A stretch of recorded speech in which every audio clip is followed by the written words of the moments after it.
All right. I believe this means we are live. Ladies and gentlemen, boys and girls, tech fans of all shapes and sorts and sizes and persuasions. Welcome to another episode of the SGG QA podcast. I'm Juan Carlos Bagnell, aka some gadget guy, the SGG of this. It's really the worst podcast name you could come up with, but the QA, that's the important part because we like to make this an interactive conversation. And it was appropriately brought to my attention that last week, it was the last Monday of the month of November, and that's traditionally when we do a pajama podcast, but I was way off my schedule. A bunch of news had broken. I felt like we needed to do a traditional news block, gadget block kind of show. And I think last week's show was actually one of the best I've put together in a long while, especially for like the stress of the holiday season. This week, boy howdy, not as much on my game. So we're gonna make up for Pajama Podcast. The entire month of December might end up being pajama podcasts just so that I can kind of keep up with some work and then also like family and stuff because it's the reason for the season. I'm already seeing an incredible group of names. Thank you so much, everybody who's jumping in to catch the show live. I especially the folks that have been sharing the podcast, seeing a few retweets and a few shares going up. So I definitely appreciate that too. Would love to see some boosting on Mastodon if any of you are elephant inclined. Mastodon being that other social media that we're trying to make happen because I kind of dig the vibe over at Mastodon. Ask Dez from T-Mobile just followed me on Mastodon. I'm kind of a big deal. So thank you so much for tuning in. This is going to be a really rambly, kind of chill. I'm cheating in that we call this the Pajama Podcast, but I was also responsible for taking Lex to school this morning, so I am not in pajamas. I am actually somewhat casually dressed for the day ahead of me. Dave Burns, do better with your podcast name. Gosh. Simon says, Hypno, it's Techtember. We went from Techtober through Techvember to Techtember. We haven't had a month off. Okay, so the life of a freelance production guy, right? I've been getting messages from PR. I'm booked through January. I might not be able to go to CES because of paying gigs and sort of my responsibilities in contributing to chipping away at our mortgage. There's been no downtime. It has been go go go go go go, and it's been tricky, kind of keeping up with like the YouTube channel and keeping the Patreon fed, patreon.com/somegadgetguy, and then also just being present for things like doing some holiday shopping. We got some holiday shopping done over the weekend. Boy, howdy, was I not contributing well to those conversations. So yeah, we've been going, man. It's been a lot. How are we all doing, says Jimmy. Simon says, Hypno, Dez is lovely. He is such a fun person to follow. And so I'm hoping he'll actually take Mastodon seriously, because if he can kind of bring some of that charm and energy over to Mastodon, again, right now, if you search on Mastodon across like the Fediverse, maybe there are tens of Android posts per day. Like, not a lot of chatter. If you're on the iOS or iPhone camp, you'll see a lot more. So there is an opportunity for people like us, the people that tune in and contribute to these types of tech discussions, for us to help define what that conversation should look like beyond just, I reposted this headline that I thought was enraging, and that will give this tech blog more traffic to make more money. Isn't that great? So we could do that. We could change that tone. It's like getting a fresh start on a Twitter-like platform. I'm just saying, if we put the effort in to make what we want to see, we'll get more of what we want to see. So you could join me. I'm at some gadget guy on Mastodon. Got to throw a shout out. Gary the Fireman subscribed with Prime. They've been subscribed for 32 months. Thank you so much, Gary. And you've always been such a great contributor and wonderful supporter of the podcast and the show. And it really does help. It really does help keep this stream going, as so much is exploding all around us. Al Sabakli, boo, false advertising. Ownscon. I know you said you fixed your your Twitch handle, but I'm not sure how I'm supposed to pronounce it. Own Scone. I'm looking at the calendar. I just realized that a Sunday will be the start of the first day of the first week of next year. I'm hoping we can bring some Sunday energy to 2023 as a whole. Maybe 2023, it would be nice if everything could just calm the F down. Just we could take a year off. I just recently reread, I can't remember the author's name. That's so bad. Timequake. The book is called Timequake, and now I've completely spaced. It's like one of the most famous authors of all time. But basically, like, time resets for a period, and everyone just has to relive, like, on autopilot the last year of their life. It's, you know what? That actually sounds kind of nice. Just take the pressure off. Oh, Gary the Fireman, I could remove some clothing, but my coworkers may disapprove. Let's not get you fired, because you've been out there supporting brilliant tech conversations, and it would be awful if one of our contributions to this conversation got you to lose your job. Grounded Tech, Juan needs to change his pajamas right now. I was lured here on false promises. DTNL, am I wearing a bathrobe? No, I'm not wearing a bathrobe. This is just a hoodie. I should have worn a bathrobe. It's too warm. It's so cool and crisp outside. We had lovely fog this morning. My daughter was just like skipping to school like she was in a magical fairyland. When you get inside though and you throw like layers on like that, it just gets too warm. Vonnegut, thank you. I need to be rightfully mocked and ridiculed for forgetting the name of Kurt Vonnegut, but I would highly recommend reading Timequake. I loved revisiting it. Aditya, no, let's not get the fireman fired. See what you did there, Aditya? You see what you did there? Yeah.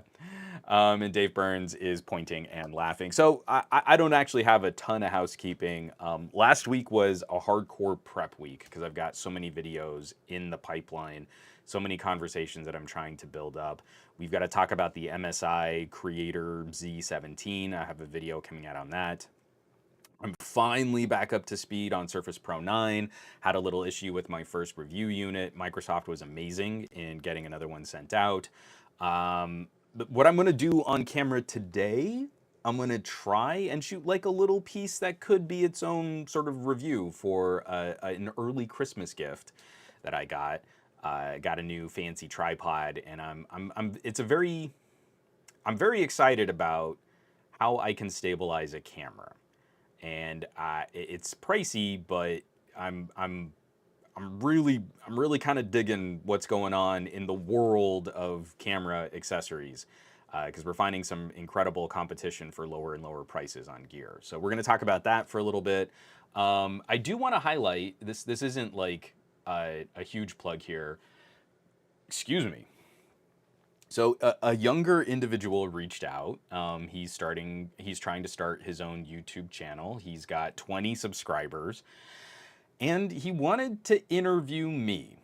So I had to apologize to him for, wanting to interview me is like trying to talk to Andy Rooney from 60 Minutes. And if you're old enough to know who Andy Rooney is, then you could also appreciate why I always kind of go, ooh, you want to talk to me? I see what you must be. Okay. So this is the Tech Boy, tech news and reviews on YouTube. He's a lovely young chap, and just wanted to sit down and kind of ask a few questions about what it was like getting started and what kind of things I like to make videos about. And we had a nice conversation. It was about 45 minutes, just kind of chatting. At one point, unfortunately, we got started a little late and I had to go because, again, I was on sort of child playdate duty. But I still feel like this was a fun little conversation. And I think he did a good job cutting it up. So be on the lookout. We might be seeing more from the Tech Boy in the coming months and years as he gets up to speed with his own YouTube channel. I mean, he's been commenting on a lot of tech reviewer channels, just trying to join these conversations. So I felt like the shout here would be appropriate. And if you haven't heard me ramble on long enough, then you could hear me ramble on some more. But just keep an eye out. I think he's a good kid. I think we're gonna see a lot from him. Aw, Dave Burns. And absolutely hooray for young tech enthusiasts. Oh, link me. This is so nice. Yeah, actually, I think I can. Hold on. I'm gonna just see if I can drop this link in the chat. And it might work, it might not. We'll see. So if that just showed up in the chat, that is the link to the actual interview. But give them a subscribe. You know, again, I believe with just the people here in this chat right now, we could double his subscriptions like that, right? I mean, it would be literally no effort to jump in there and help the kid out. Yeah, Geekmaster. I mean, again, it's one of the things I absolutely love. Awesome to see a young techie getting started right. Oh, and Aditya subbed. Hey, thanks, man. You jumped right in. That was quick, so I appreciate that. So, you know, I kind of got my online career started trying to make videos and podcasts and web series. And, you know, I was plugging along and getting a few hits. And then I got a sudden surge when a Mr. Jeff Kanata from the Totally Rad Show just retweeted one of our movie reviews, and then that kind of blew up for us. And so I kind of feel like it's the right way to pay it forward, is to try and find people that are earnestly looking at trying to create content and build their own community and start these kinds of discussions. So I was happy to join him for a quick chat. Okay, here, let me get this out of the way. And then we can jump in here. So, I mean, I'm going to leave it at that for housekeeping. I did have some stuff go out, and you can catch everything that I've been talking about on somegadgetguy.com.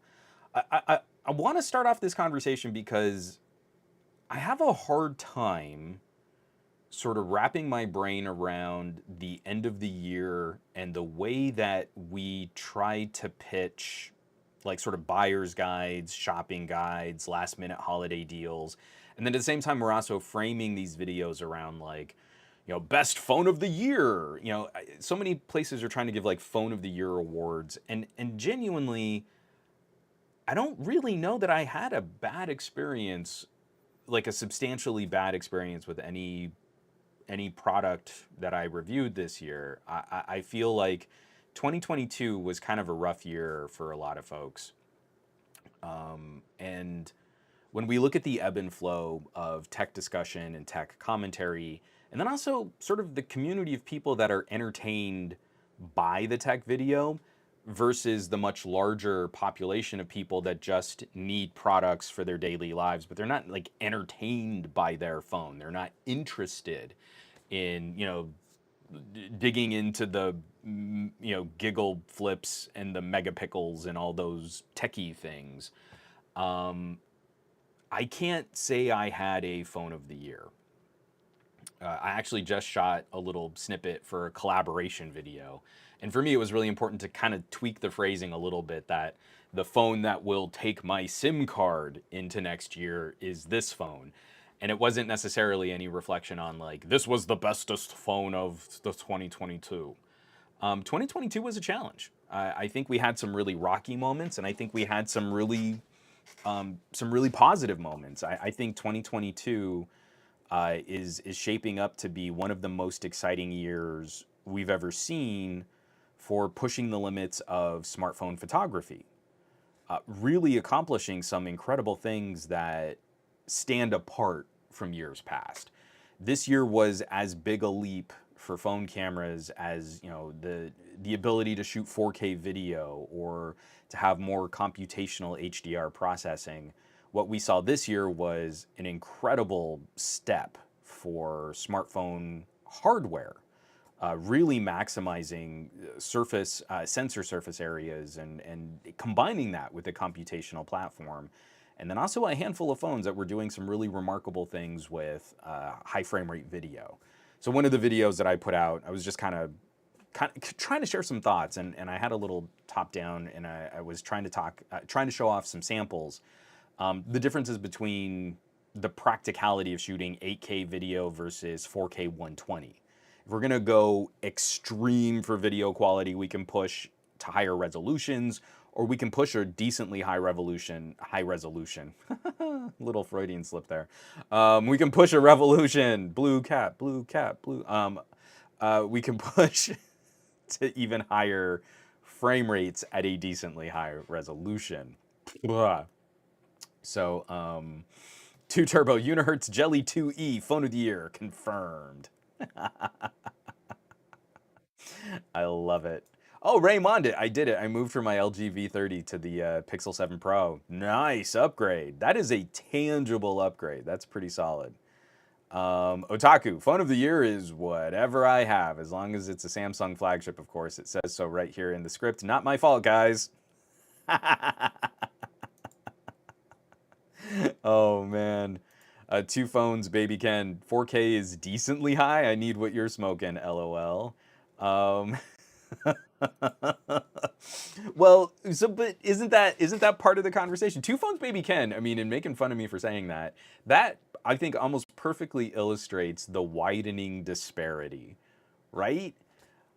I'm sitting here and I am a nerd for PC build videos. I'm constantly lurking on Gamers Nexus and Hardware Unboxed.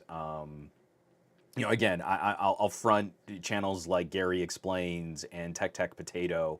I've been getting deeper and deeper and deeper into the weeds on the semiconductor industry and hardcore sort of at the bleeding edge of HEDT.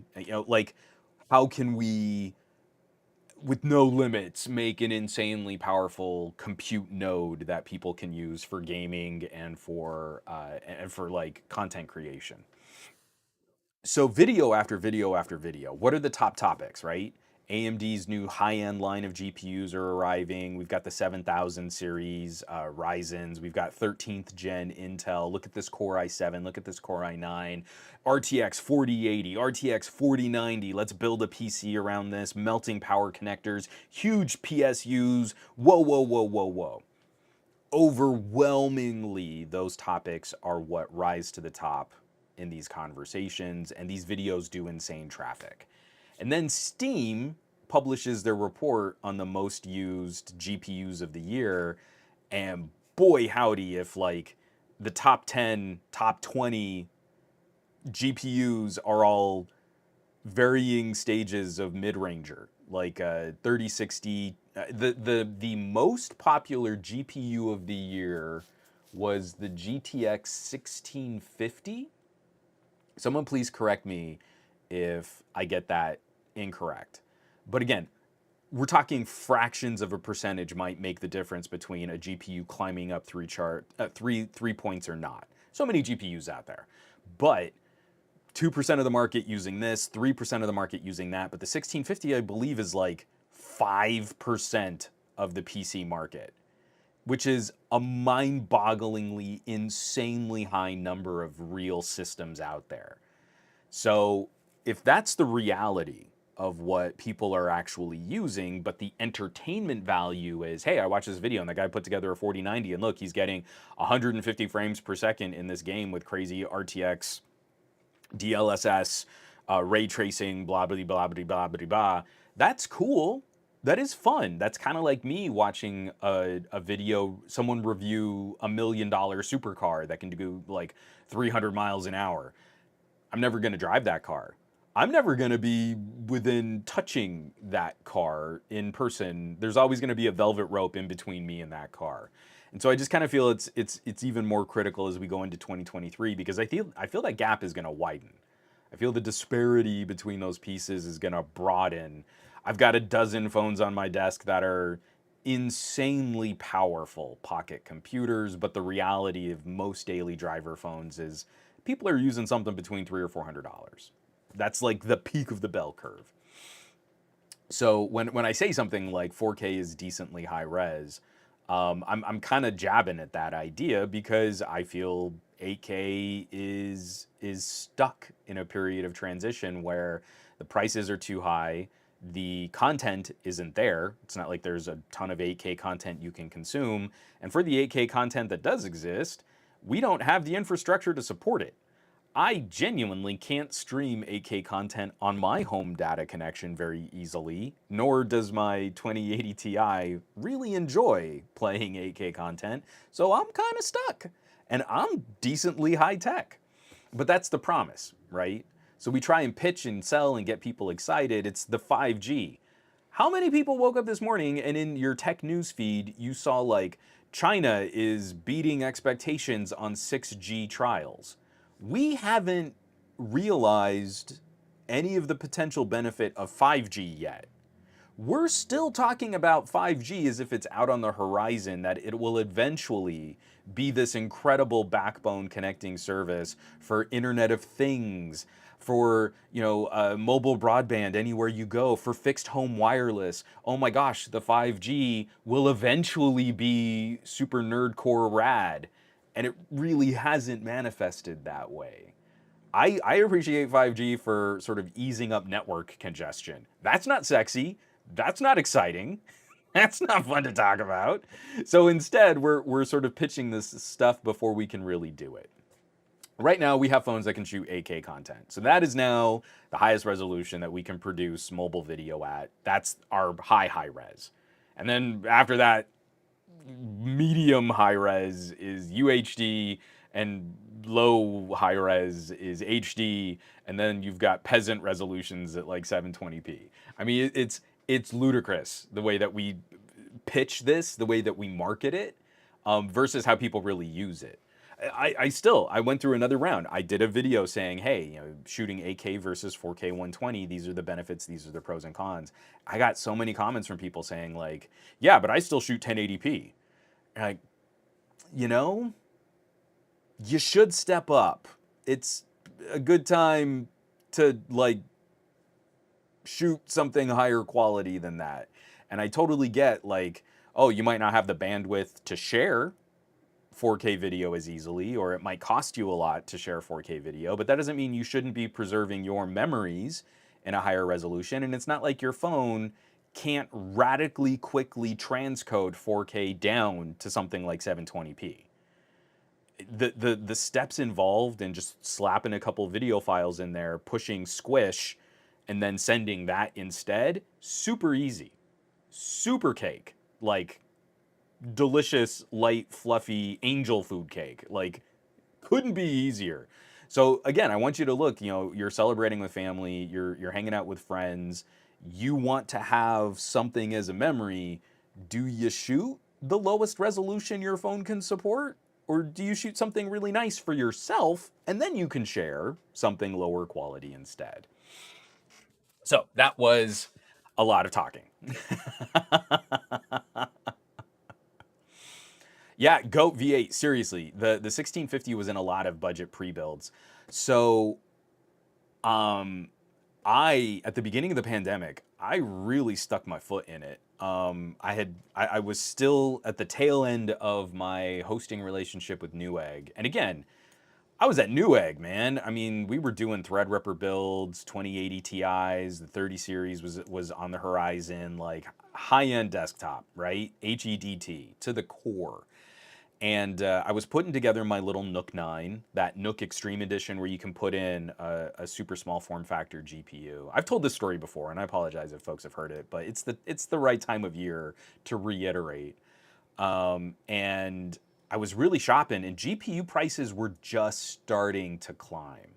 So I was really bummed out. I missed a really good sale on a 1660 Super. I was looking at a 2060 small form factor, and like, oh, okay, you know what? I'm just gonna have to bite the bullet and buy the 1660 Super at a slightly inflated price. And I really slagged it off. I really didn't like, I guess it's gonna be fine for some 1080p gaming, like whatever. It's a fine temporary GPU to put in this little Nook. And it was right around the time that I finished that Nook build that like the GPU market started going crazy. So I was putting out these videos just completely tone deaf. Like, hey, I got the 1660 and I got it at an okay price. There was a time where that 1660 would have, if I had sold it used, it would have been worth twice what I paid for it. And so someone in one of my comments really tore into me, and I'm kind of glad they did. Just like, hey, you don't understand what it's like. You have this GPU. I can't get anything. The prices on this are insane right now. Maybe tone it down with making fun of this GPU, and it kind of helped kind of kick my head into perspective. Like, man, I'm not gonna downplay a piece of gear like that just because I don't think it's good enough, especially when a pre-build with a 1650 is gonna get games played. People are gonna be able to use tech, play games, get work done. The 1650, that's a good GPU. That's a solid GPU. And now that's been reinforced even more because one of my most thankful tech products of 2022 is, of course, a Steam Deck, which we know is not an argument in favor of the most blisteringly fast, bleeding edge performance in a computer, but portability in a computer. And yet again, has helped redefine my appreciation for what a gaming rig should do and what it can really accomplish. Yeah, McWorker in 3. Regular people are not using a PC for 4K gaming with ray tracing. They're pushing 1080p. So many people, look at how we were from like the peak of the pandemic to now. All the people that had to like work from home, people weren't using their PCs for anything. PCs were big, heavy, loud, energy consuming web browsers. Right? Like, so many people got caught like, oh, you've got a family system in your home. It's not capable of much because you moved on. You have not really been using those giant towers and desktop grade rigs for much of anything these days. Yeah, Kapa Cash. People shop with their wallets, not on hype. Yeah, I can show you all the internet points that I'll get for putting out a video on a 4090. That's not going to help anyone pay the rent and get one of those things.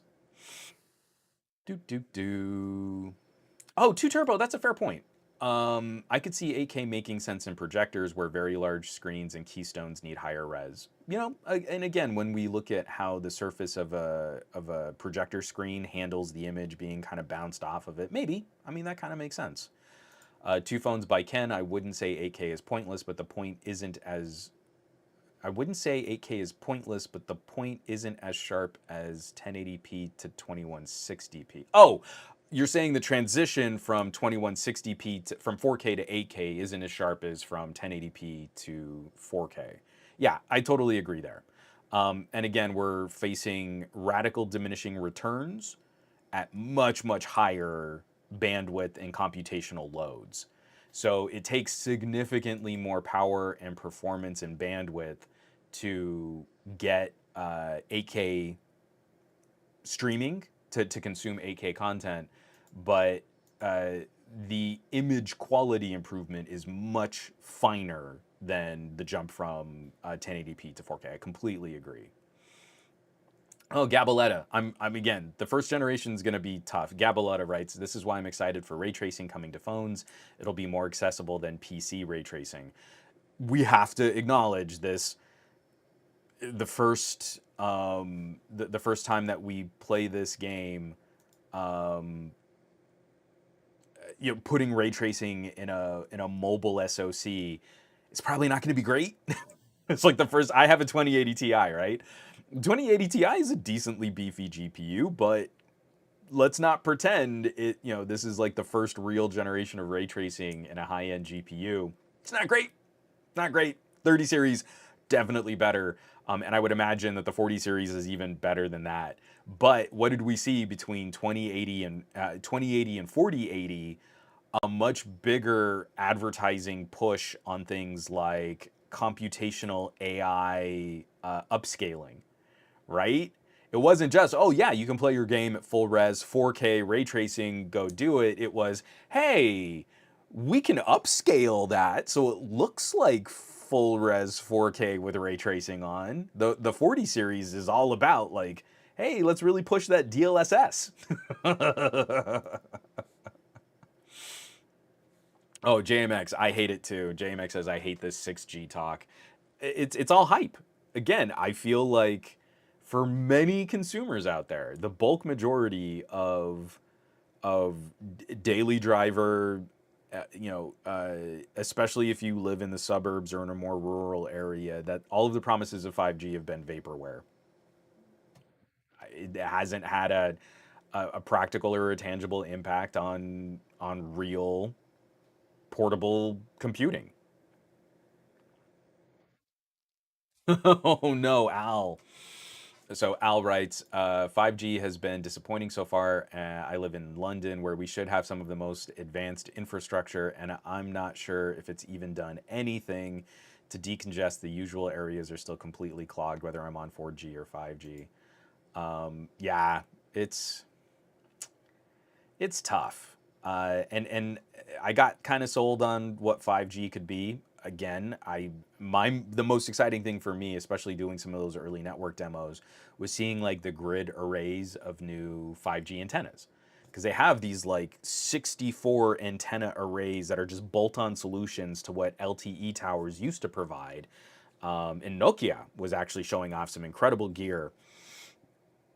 When was that? It was during the OnePlus 7 and it was the LG V50, those early days of 5G, and we got to TK and I got to go and see some tech demos together, and really exciting network management conversations. They're of course promising like, oh, you're going to get all these crazy insane speeds, and look at this, we've got this mid-band solution. It's going to penetrate buildings, blah blah blah blah blah. But really the most exciting part to me was seeing more people could connect to one tower. This has ultimately shown us that our backhaul is insufficient. More people can connect to a Wi-Fi router, but if that Wi-Fi router is hooked up to like the slowest version of DSL, no one's getting on the internet any faster just because you have a crazy fast router. And that's what 5G is feeling like.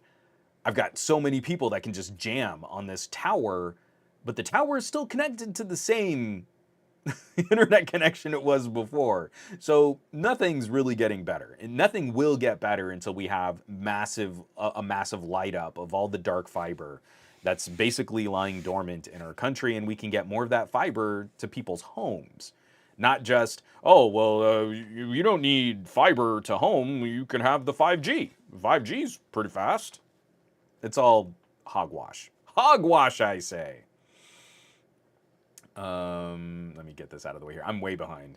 Geekmaster, I record everything in 4K 60. If I ever get a chance to record in 4K 120, I'm going to go for it. You should.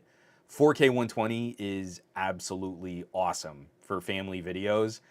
Lex is now almost exclusively shot in 4K 120, so I can do that real slick, like 1/4 or 1/5 speed slow motion and crazy stunning high resolution. Stunningly high resolution. It's the mostest highest resolution, so you don't have to feel bad about me making fun. Two phones by Ken. I mean, it's 4K. That's the hook.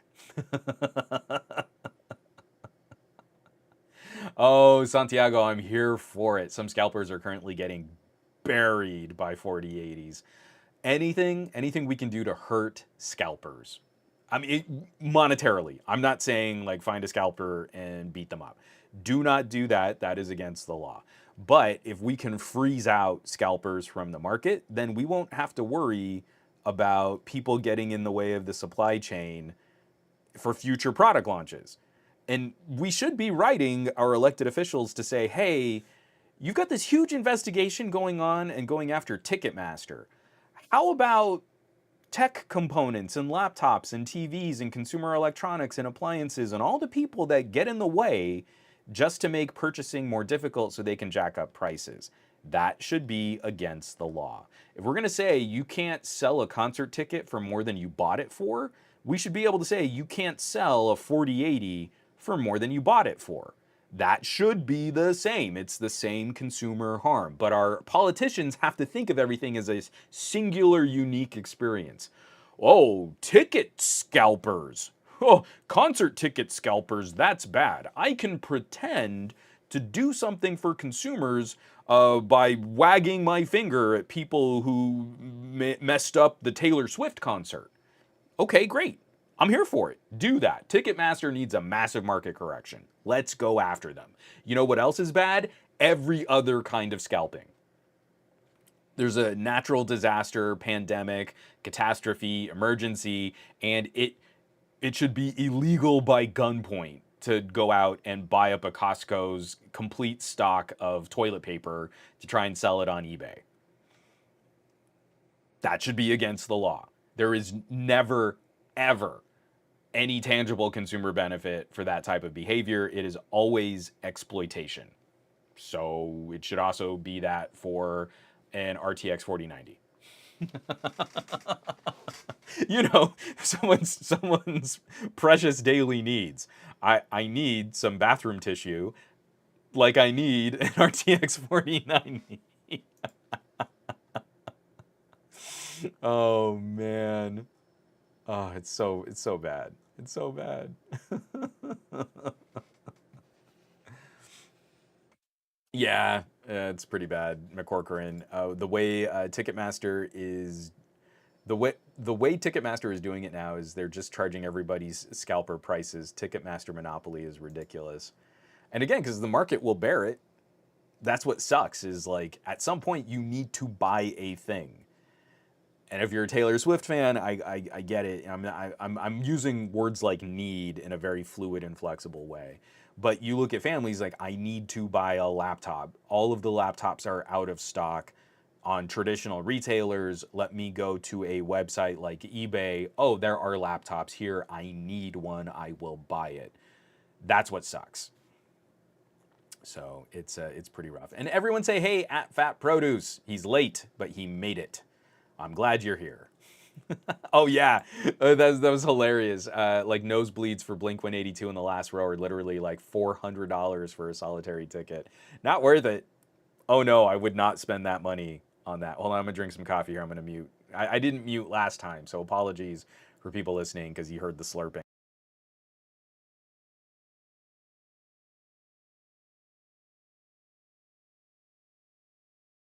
So after last week, you guys made fun of me because I didn't have a Mega Pickle mug. So I did clean up. I got my wife the pink endangered species mug, and I realized I just took a drink of coffee by like holding the mug, blocking the mug.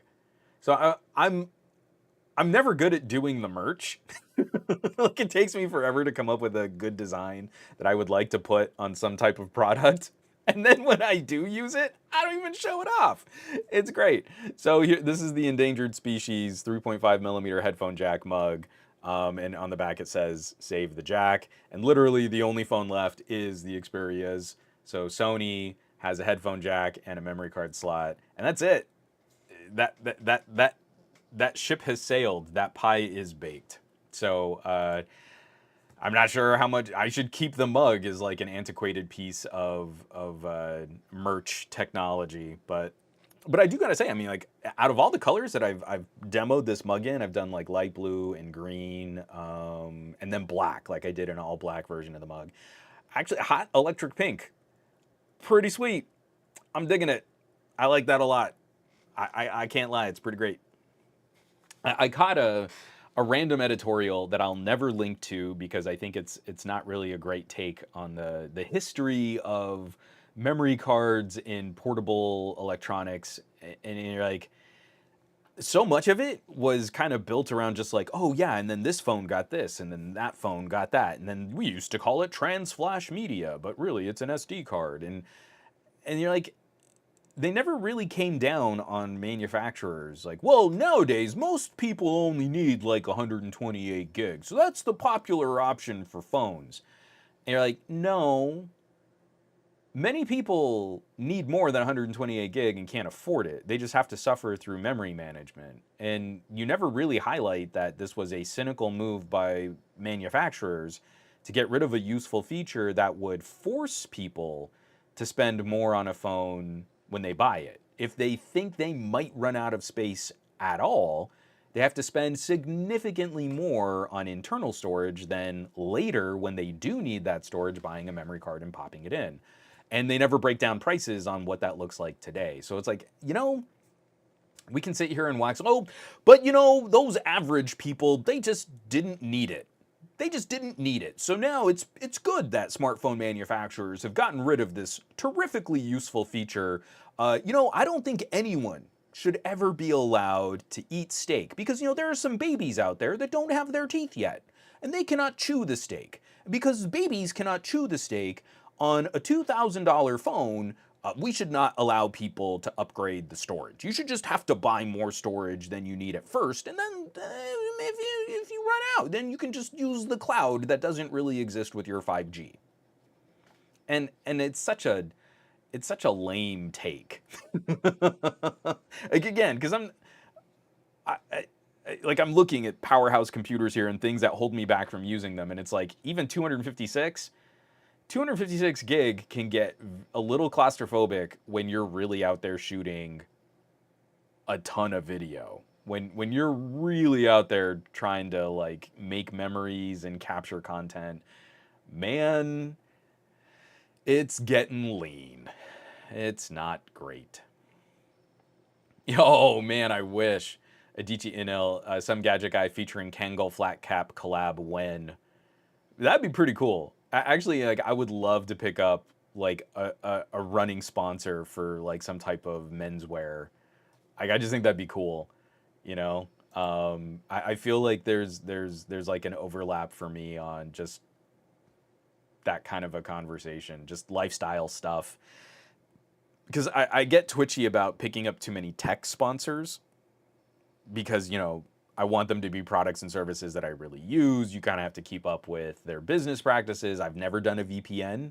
I do business with 2 different VPN solutions, but I want to feel confident that when I am recommending them for money as a sponsor, that nothing could happen that would maybe sour that relationship. And I don't know that that can always be the case with something like a VPN. Oh, McCorcoran subscribed with Prime. Thank you so much. They've been subscribed for 20 months. I just miserably failed at saying the word subscribed. What did it sound like? Subscribed? And he says, oh, where did it go? Come on, comment. There it is. No, I am off my chat. Where did McCorcoran's comment go? So I'm looking at the Twitch chat, and the combined chat. Here, let me just read it here. I can't pop it up on the screen. I don't know why it's not showing in the main feed. I just fume when customers start trying to come up with excuses of why they're moving. I just fume when customers start trying to come up with excuses of why we're moving the headphone jack and or the SD card was in any way justified. Yeah, it's kind of a bummer, but we're also sort of just trained to like sort of accept whatever our team does, so we can make fun of it when the other team does it, but then it's like, oh, well, but when we did it, we had a good reason to get rid of the headphone jack. Not like them, they did it for bad reasons, but now for good reasons and then for bad. This is a very good question. Goat V8. How would you differentiate between scalping and selling a rare item at a high price, like a rare print of a video game or something? So that is a very good question, and it would be very difficult to draw clear lines in a legal sense. I am not sure what the wording on that and what the function of that would represent. But what I am looking at would be sort of an immediacy of availability. So you could put a statute of limitations on something for like 10 years. That's a terrible idea. I'm spitballing off the top of my head. But I have a rare comic book. This was originally printed in the 50s. We don't know that many of them exist today. They are sought after. They are highly in demand. Then you could take that and say, because of limited availability in a sense of age, and that they are unique, I can get this evaluated and valued for a specific price. 10 years from now, an RTX 4090 is not going to be worth MSRP. So again, are we looking at something that is being made today and is being absorbed today? But I would also say that some of these laws have to base themselves on things like small business, seller's license, things like that. Because I do a lot of freelance video production work, I have a business license in LA County. I am an officially registered legal business entity in this city, in this state. I have to pay money to the state to renew that license. Um, so that is a different situation than someone who's just kind of casually operating some sort of eBay store. If they're just trying to ride a bandwagon on buying up something that's popular and then selling it at an inflated price. But again, we have to have some type of regulatory body or agency that can say, hey, there are these things that are being sold to consumers, things like PlayStations. The PlayStation is a product of its time, built for this specific feature and sold at this price, which is recommended by the manufacturer. That is a different conversation than 60 years ago, this product was made and it stopped being made 50 years ago, and they've gone out of circulation, and now very few of them exist in good shape. So there is a collector's market for that. If you want to try and make an argument that a PlayStation 5 today is a collector's item, then there needs to be a process for that. And you can get it evaluated, and you can get it valued, and you can get something kind of stamped to show that it's authentic for what it is. Great. If you can go through that process and then you can sell your PlayStation 5 at an elevated cost, awesome. But we have to recognize selling a PlayStation 5 at an elevated cost is a benefit to no one except the scalper. And that's the last thing that we need to look at. Is the selling of that product a benefit to the customer who's buying that product? If it's a collectible, then yes, because they are ostensibly getting something that is increased in value over a period of time, and is especially due to scarcity, it is increased in value. So they are getting something uh, uh, relative to the extra money that they're spending on that collectible. If I spend more money on a PlayStation 5, that is not a value to me as a consumer. That is harm to me as a consumer. And that might be the last thing someone needs to judge. You might need to have a regulator who judges that. Is it a benefit that this is sold at a higher price? And is the scarcity and exclusivity something that will enrich the experience for the person who's buying it? Then great, sell it. But that's not going to be true of laptops. Sorry, that was an increasingly rambling. I had to kind of work that my thoughts on that in real time. That was complicated. Al Sabagli, PlayStations are being sold to consumers. Where?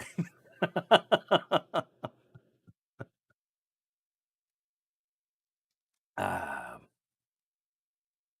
yeah, that's pretty funny. Yeah, awesome possum. Again, I don't have the legal acumen to properly define the boundaries, but I do believe we can say anything that causes harm in that retail chain should be examined. Awesome Possum writes, resale versus scalping versus collector's items is a whole can of worms, lol, but scalpers should be punished though. And unfortunately, it might come down to something like adult materials, right? Obscenities. When judges say things like, hey, I don't know how to define it, but I know it when I see it, we might have to come up with a legal standard that flexible. I don't know when something is really going to cross that line into exploitation scalping. But really, when we saw people on eBay with flats of PlayStation 5s, we knew it. We knew that that person was not providing any benefit to consumers, and they were only getting in the way to enrich their own to fill their own pockets. I don't know that I can define it, but I know it when I see it. And it makes me nervous to say that our laws should be gray area flexible like that, but this is a situation where it would have helped over the last 2 years, certainly. Do do do. Sorry. Simon says hypno. Just let the market decide. It's utterly benign.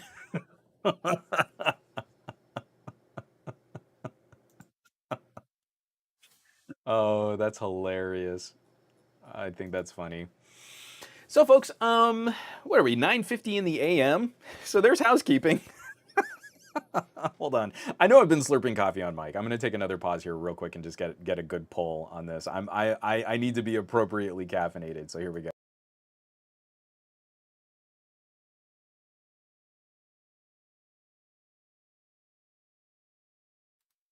So, from one cranky soapboxing about politics and laws and scalpers and how they should be, hung from their thumbs, metaphorically speaking, of course. I do want to switch gears, and like I said, I've got a lot of review tech that I'm still working through. I'm going to be working through the holidays and through New Year's, just kind of catching up on some stuff that I think is really cool. But I wanted to spend a little time just kind of chatting out, and especially for folks in here, like I said at sort of the beginning of the podcast, and I dropped a comment in the chat. I want you all to be thinking like, what were some of the tech things this year that you were that you were thankful for? I know that's a Thanksgiving-y kind of conversation, but I am genuinely not putting out best of the year awards as much as I'm thinking about trying to staple together a video, which is just, this is the stuff I had the most fun with. Fully acknowledging none of it's the bestest, and I've never believed in that kind of ranking anyway. But there were some really fun gadgets that helped shift my perspective on consumer electronics, on portability, on mobile compute power, and then on gaming. This is maybe one of the most exciting years for me in gaming that I've had in a while, and that's probably where I would start a part of this conversation off. Is man, the Steam Deck is just way better than it has any right to be. I know a bunch of people have been putting out videos like I don't know if Ike is still in the chat. I had a really good time just kind of lurking on Ike Talks Tech. His last stream was really Steam Deck heavy, and it's genuinely just a radical, engaging shift in a product line that I wasn't sure would ever become something bigger. It's sort of boutiquey. You know what? Give me a second. I still have my top-down camera set up, and if you'll pardon, I'm just going to take a few things off my desk here. We can kind of shift this over. I don't even know if that's this is amazing podcasting right here. Here, let me see. Yeah, there it is. So this is my Steam Deck. I don't really have a good name for it, but this, ooh, my desk is like super dusty. I had all kinds of. So when TK and I did that live stream out in the rain, I came home and tracked mud all over my office because I wasn't really paying attention to walking around with muddy jeans. So this is my Steam Deck, and this has delightfully redefined my relationship with a number of my PC titles. So if I can kind of go to my library here. Actually, let me go home. I don't usually use my Steam Deck like this. So I've been playing some Shredder's Revenge with Lex. Obviously, Tetris Effect is a big deal. Vampire Survivors. I think I've clocked. What have I done? I think 130 hours.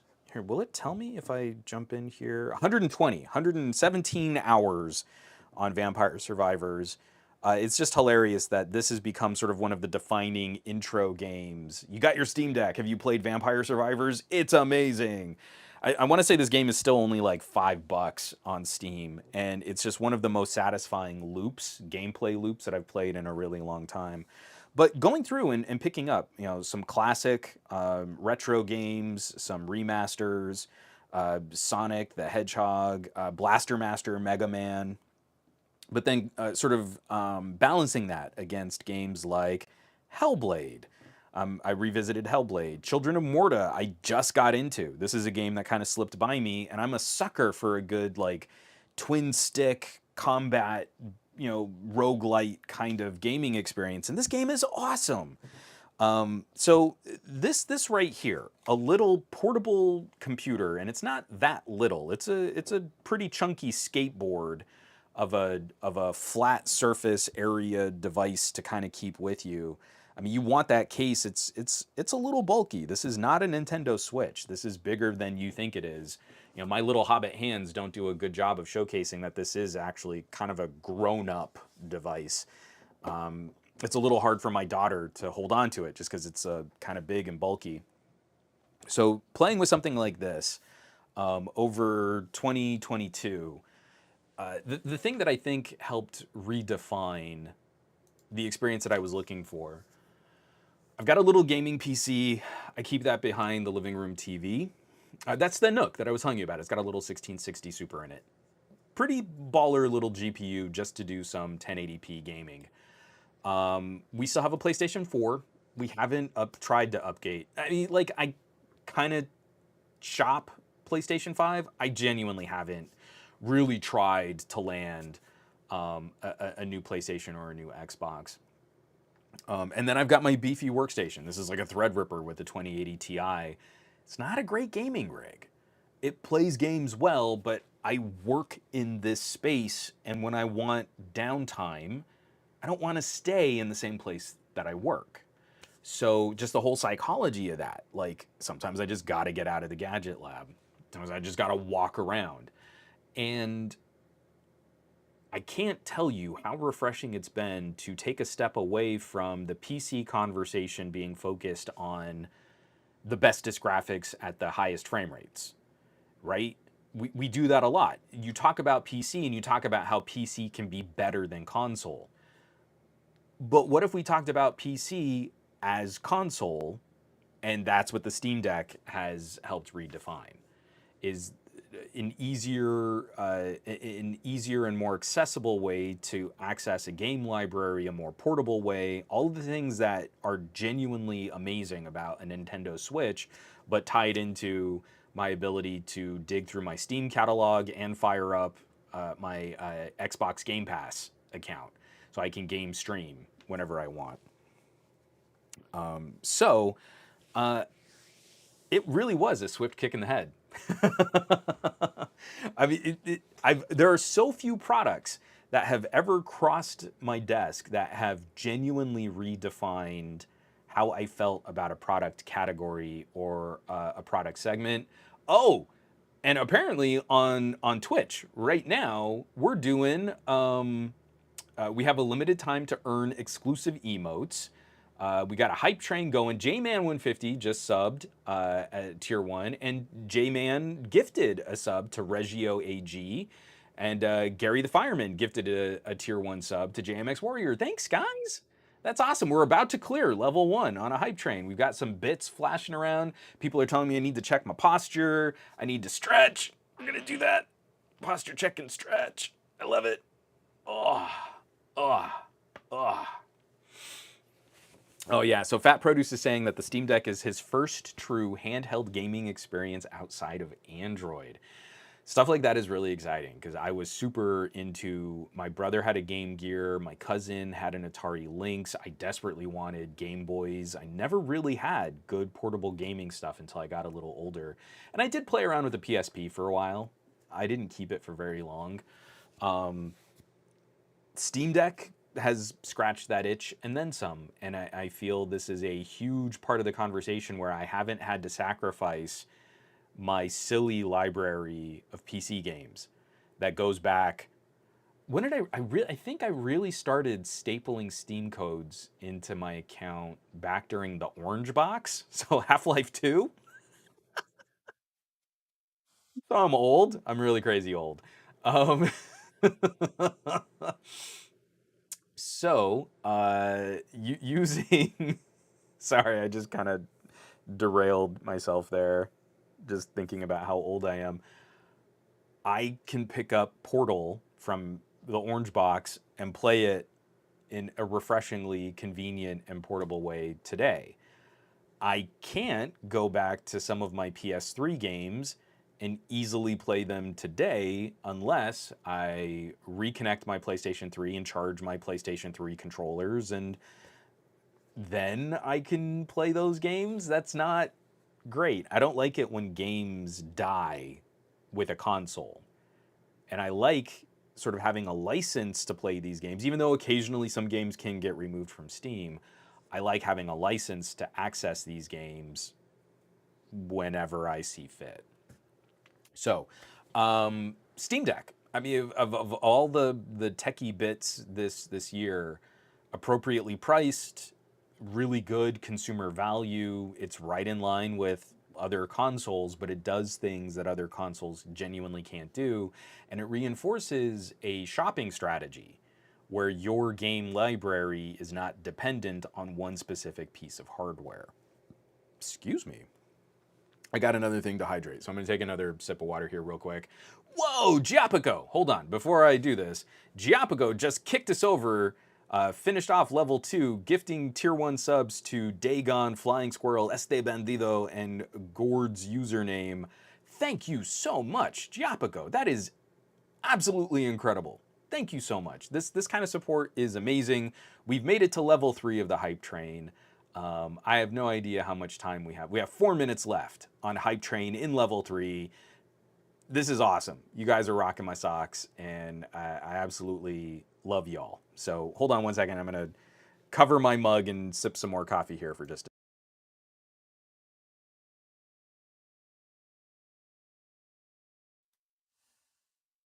Oh man, Fat Produce. My cousin had a Sega Nomad growing up.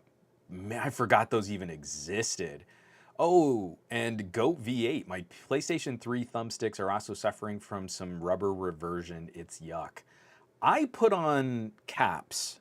I need to check my PlayStation 3 controllers because I have not dug those out in a while. And I bet you that rubber plasticky stuff is probably degrading and getting kind of gross. So I need to look up mine too. Man, that's. I wonder.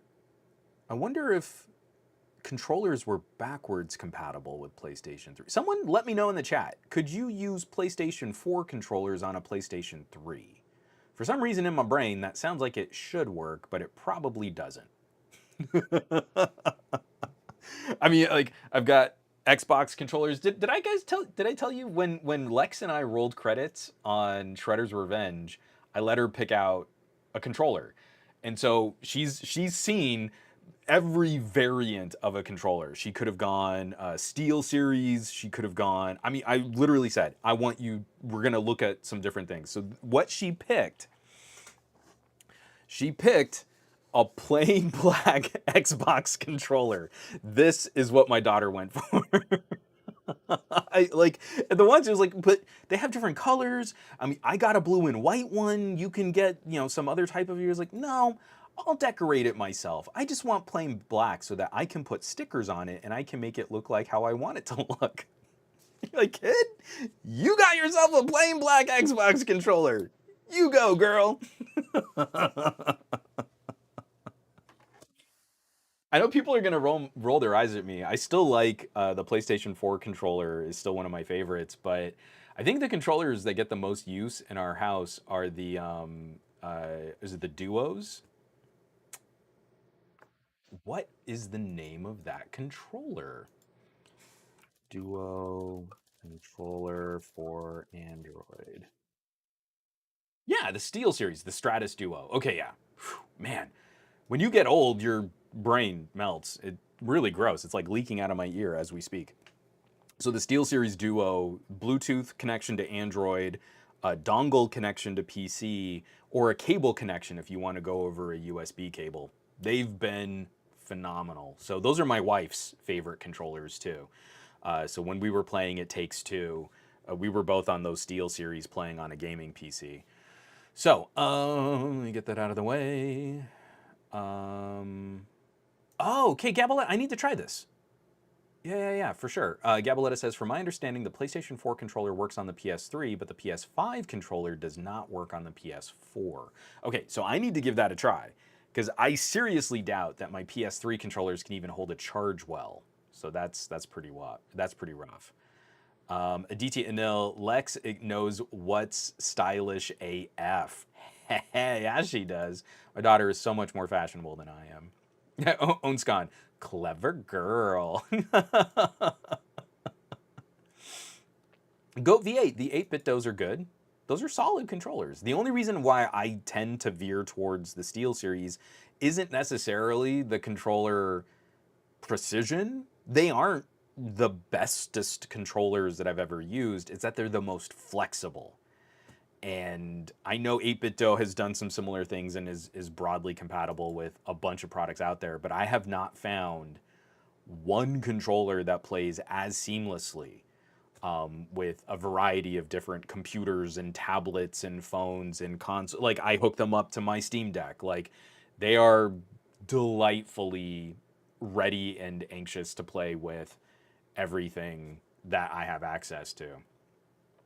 Oh, J-Man 150, the Pixel drop for December. Do I have my Pixel over here? Yep. So I've got Pixel. Let me see if I've got it. We'll do this live. We're doing it live. So go into settings. Oh, real quick. Let's share. Choo choo. So the hype train just ended. Thank you all, everybody, so much. We got a little hype fail emote. I love it.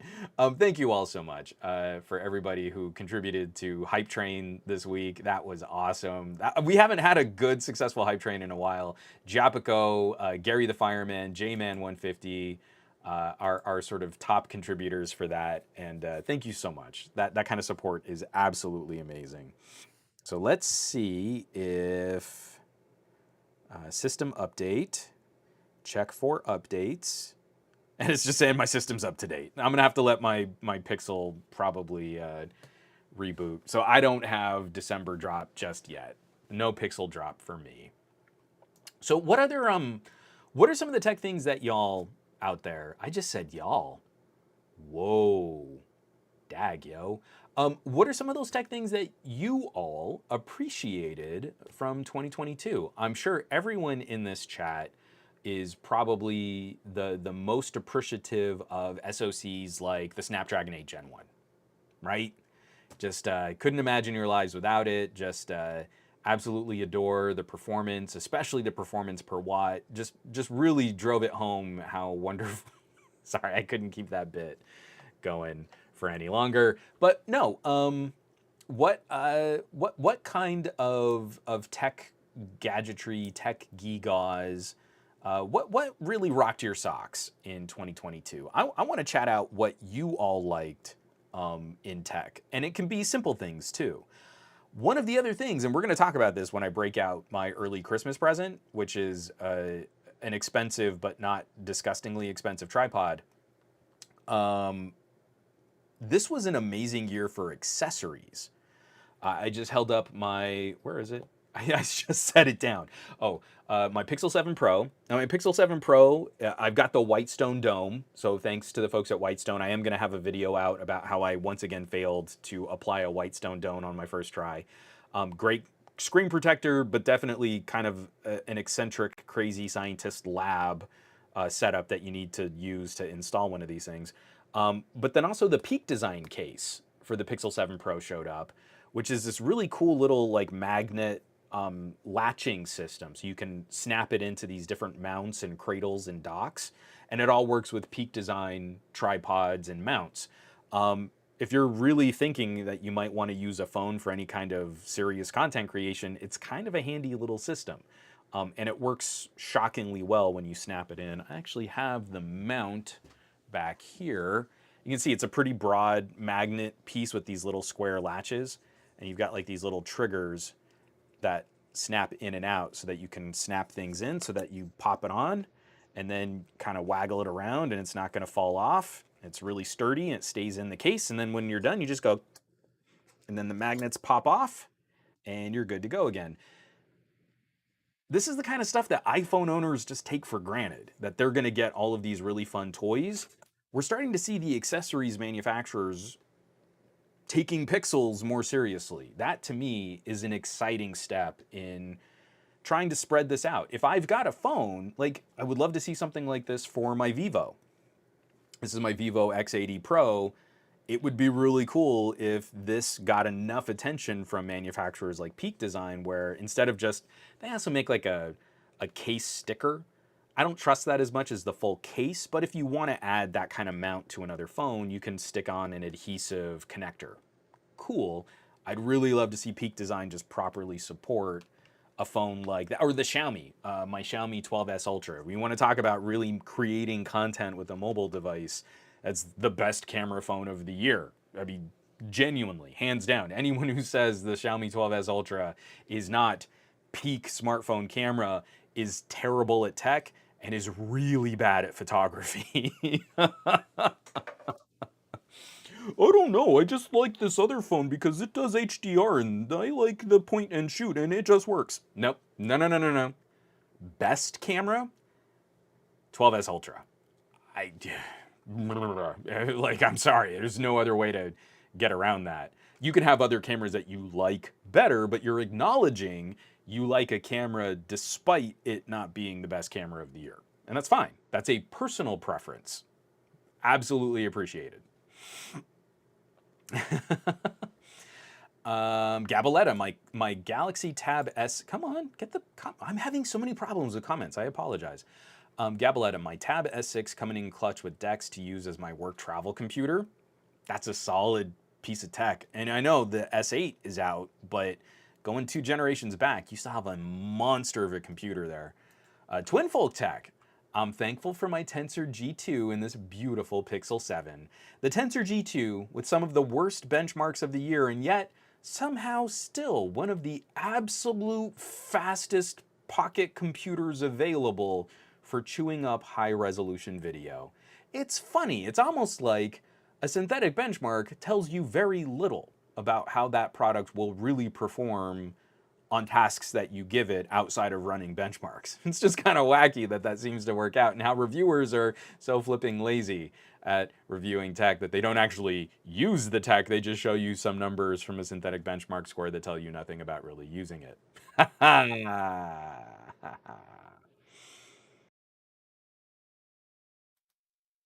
That produce. I have appreciated going back to gaming communities for older games being held up by dedicated fan bases. Star Wars Galaxy Legends, Mountain Blade, Warband, and others.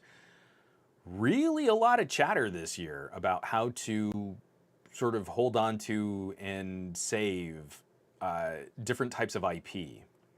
There was another conversation that I was listening to on a gaming podcast, like, yeah, emulators and ROMs and hacking, and there are kind of some dirty words in there when it comes to monetizing games, but at the same time, there are a lot of properties out there that just won't live because they won't sell.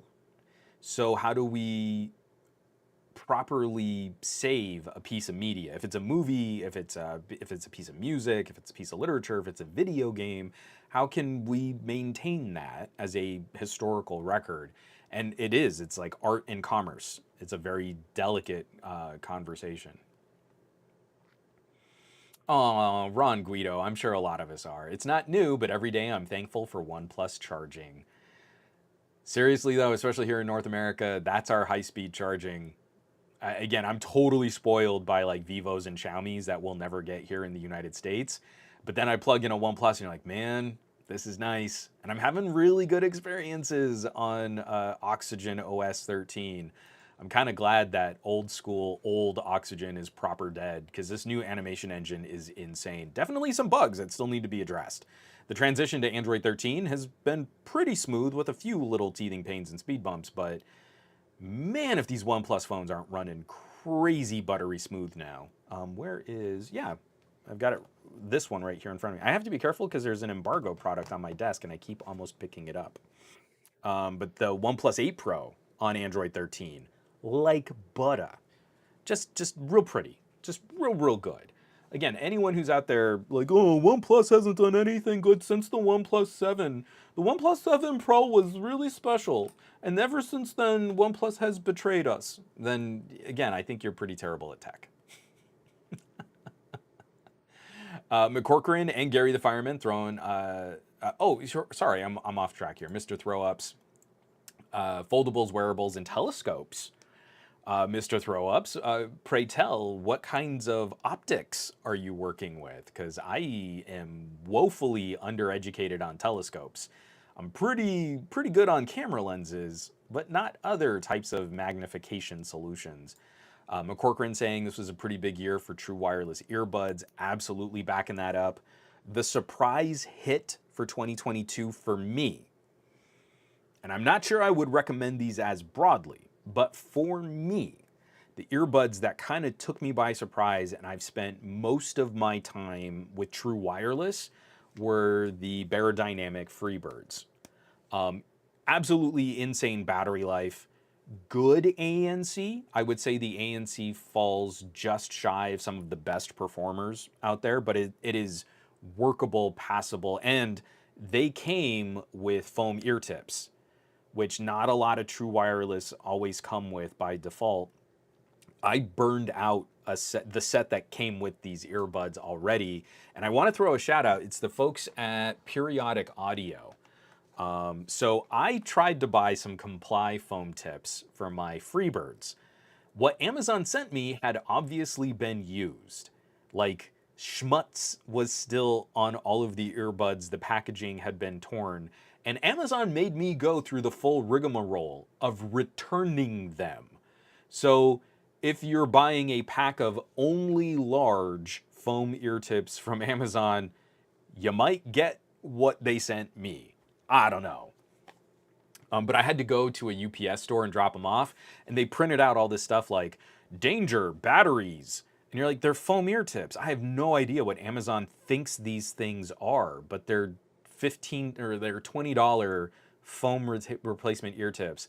And guys at UPS are like, yeah, we know.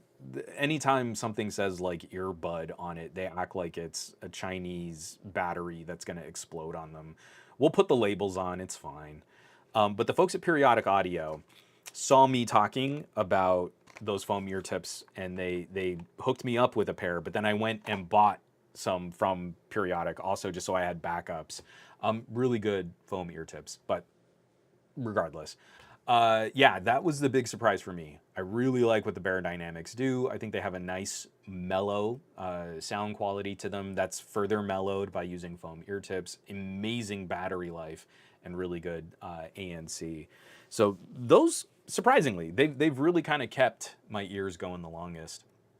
Not to say that there weren't other really good earbuds. Mr. Gary the Fireman, I'm thankful for the Pixel Buds Pro with volume control on the buds. That's always correct. Your true wireless should always have volume control accessible. McCorcoran, this was the year for LDAC and multi-point for true wireless earbuds, both really solid options. Also, again, it's just exciting to see multi-point connections start kind of popping up more frequently. And again, on broader audio solutions where I don't have to have one specific phone with one specific earbud. Like if it's Bluetooth, it's Bluetooth. It should just work. Ooh, I can't pronounce your name. I'm sorry, but this is a good question. Mr. Juan, do you think the Pixel 7a will actually have a new camera from the Pixel 7 Pro GN1? Or will they stay with the 6-year-old setup? So, I don't know. If the A-series Pixels are supposed to be sold at a reduced price, it actually kind of makes sense that Google would move over to something like the GN5, which we've seen. Do I have it on my desk? I do. So, like, that's an incredibly practical camera sensor, and it's been used on phones. Like, this is my iQOO 9 Pro. This is a phone I've genuinely loved playing with. A good hot rod, high performance. And the cameras aren't going to stack up to the cameras on the Vivo X80 Pro. But that GN5 would make a lot of sense because then you'd have another similarly pixel binning sensor.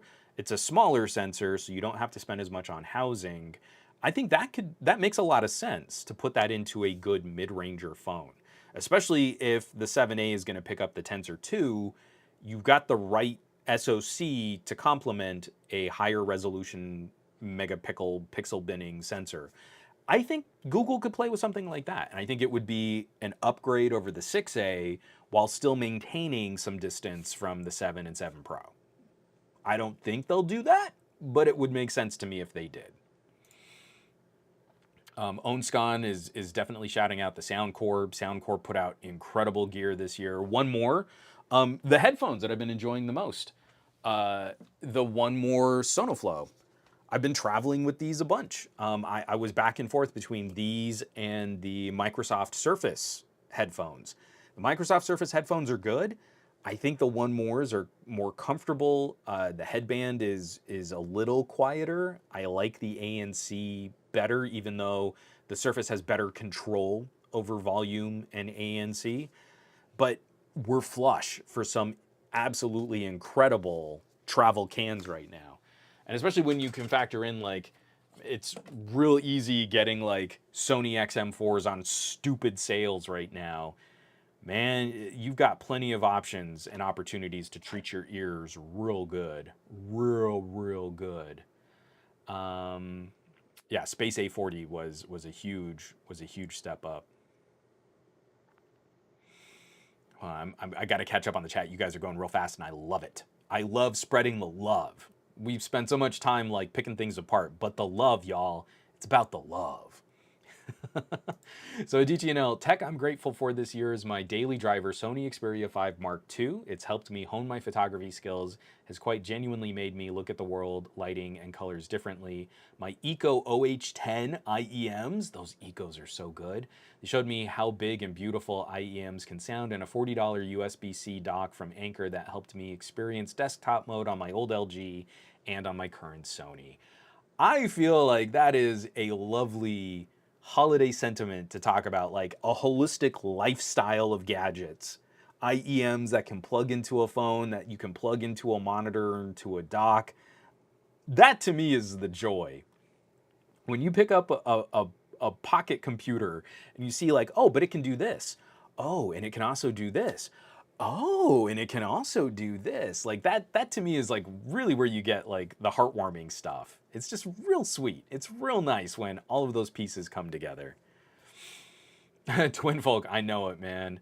Laugh out loud. OnePlus haters are so stuck in the past. The hate is so unwarranted. Yeah, it's real funny. I mean, I'll still put it up that I think the OnePlus 9 Pro is a better phone than the OnePlus 10 Pro. I think that's a fair criticism, especially if you're a camera snob like I am. But let's not pretend like the OnePlus 10 Pro wasn't a great option for phones that were released in 2022. Gary the Fireman. Juan has an early release of the Galaxy S23 Ultra. We all know that's not true. We all know Samsung's never gonna work with me.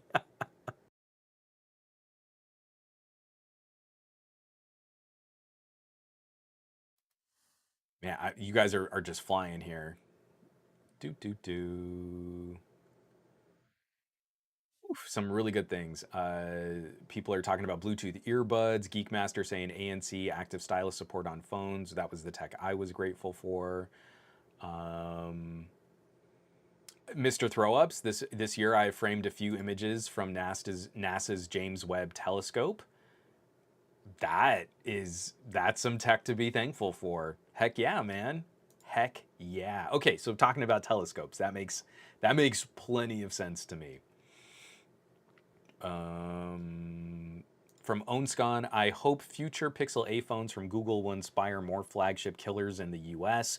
If anything, it needs to light a fire under Samsung, because if you're shopping an A-series Samsung right now, it's not great. And that used to be like the gold standard of daily driver phones. And right now, like, where is it? My little Pixel 6a? Man, this thing's a screamer. I actually do have to be careful who I recommend this phone to, because it is a monster performer, but it's a small form factor phone. And if someone tells me that they just genuinely need the mostest battery life, I can't always point to the Pixel 6a like I would have the Pixel 5a. But that's the kind of energy we need. We've got to stop punishing people for shopping $300 to $400. The cameras are brilliant. They're some of the best point and shoot cameras on any phone at any price. The performance is outstanding. This is top high level performance in a product that sells mid-range. It is a flagship killer in the best, truest sense that we used to celebrate phones like OnePlus, that we currently enjoy phones like Poco. Pixel 6a is on that list, and I'm here for it. We need more of that. I need some good mainstream daily driver battery life champs, but I need a few phones that I can point to say like, hey, this is like 95% of the performance for like 30% the cost, especially if you get it on sale. This is like a third the price of my Xiaomi 12S Ultra, and it renders video faster than my Xiaomi 12S Ultra. So I think that's an important distinction to be made. That's pretty cool. So Simon says, Hypno, I'm thankful for my Mac Mini dock with SATA and M.2 SSD slots, fixing all those things that Apple didn't give you. So that's good. I mean, you still gave Apple money, so they know not to put those types of things into their products, because then you'll spend more money to fix the things that they broke. I'm just saying. No, I'm being pissy. Congratulations on your doc, Simon. That was mean of me. I'm sorry. Do my I'm sorry. So lastly, let me get this out of here. This dark is strong in this one. Yeah, I maybe went a little too far there. We're being thankful, and I was being pissy. So I want to wrap this up. I don't know where to put my Steam Deck. Actually, give me a second. I can keep talking for just a bit. I'm gonna put my Steam Deck out in another room so I don't drop it off of my table, because I think we can go back to screen sharing. Marie was kind enough to let me pick out my Christmas present a little early. And this is something that I've been really excited to kind of take a look at. This is the Zero F38. So there's a company called Ulanzi. You've probably been seeing this gear start showing up a little bit more frequently in techie reviews. Started out as just really simple, basic stuff. This is the Ulanzi phone mount. Let me put it back by my face so it's properly in focus. So this is just like a little smartphone mount you can pop on a tripod. Started out with just like a couple those little cube lights. Okay, so we kind of know what this stuff is. It's not knockoff, but it's adjacent. And very frequently you'll see this Ulanzi label on a product that you've seen on previous products. So this smartphone mount is from Rode. I got this as part of one of their podcasting kits. So I imagine Rode contracted a similar supplier or worked with Ulanzi directly for doing a labeled product. You can pop your phone into this metal mount. This is one of the best smartphone mounts I've ever used. Nice and springy, all metal construction, metal arms, metal spring, metal pins, connector, everything is really clean. Excuse me. So my main tripod, even here in the office, I kind of gave up on, I had this for a while. I was traveling with a carbon fiber tripod because it was lightweight, but it's kind of big. And I was making fun of TK because he's still using this. Sorry, TK. So this is my old carbon fiber tripod. And you're like, this is not huge. This is a pretty reasonable size. You know, it's shorter than one of my arms. And, you know, I have little hobbit hands, so you can imagine I don't have the longest arms. But this is just big enough. It doesn't fit well in backpacks or camera bags. It's always kind of strapped to the outside. So I love this tripod. It's super lightweight. It was decently inexpensive for when I bought it, but I kind of needed something even a bit more portable, something that made a little bit more sense to pack a more aggressive, streamlined bag of tech gear. So what I moved to, TK Bay, hashtag sorry, not sorry. TK, you got to pay attention to this because I think this is going to be right up your alley. So what I've been using for the last, the last about 2 years. I think I've had it for about 2 years. This is the Peak Design travel tripod. The folks at Peak Design let me review it, and I've stuck with the aluminum version of this. This is the less expensive version. There's a carbon fiber version of this tripod, but this is a little heavier than my old carbon fiber tripod. But you can see it's it's a lot more compact, and it gets to almost the same height as this bigger tripod. This was a really exciting way to shrink a travel stability product.